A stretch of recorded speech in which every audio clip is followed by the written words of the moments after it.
you.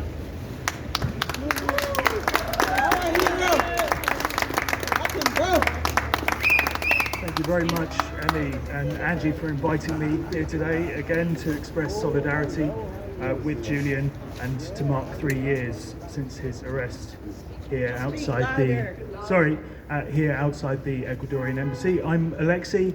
I'm the activism representative for the London region of Amnesty UK, and it's a voluntary role supporting local groups across London.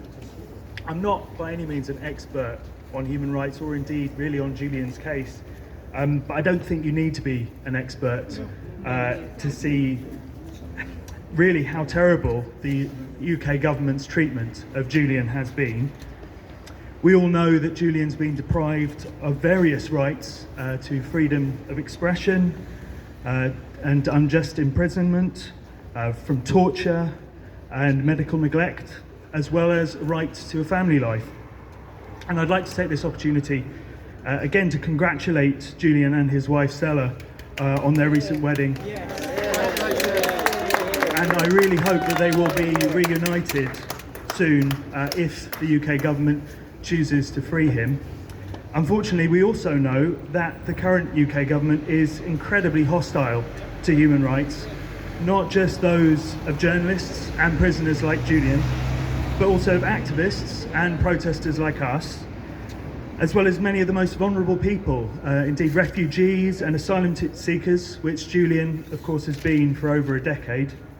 And it's for these people and their safety that we need to stop this government's attempts to rip up the Human Rights Act.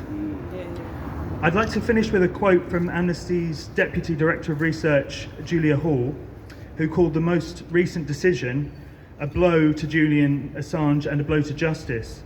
The Supreme Court has missed an opportunity to clarify the UK's acceptance of deeply flawed diplomatic assurances against torture. Such assurances are inherently unreliable and leave people at risk of severe abuse upon extradition or other transfer. Prolonged solitary confinement is a key feature of life for many people in the US in maximum security prisons, and amounts to torture or other ill treatment under international law. The ban on torture and other ill treatment is absolute, and empty promises of fair treatment, such as those offered by the USA in the Assange case, threatened profoundly to undermine international prohibition. The refusal is also bad news for press freedom, since it leaves intact the nefarious route the US has employed to attempt to prosecute publishers for espionage.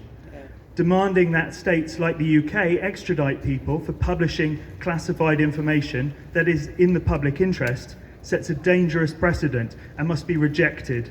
The US should immediately drop the charges against Julian Assange. Yes. Thank you very much. Free Julian Assange. Free Julian Assange. Free Julian Assange.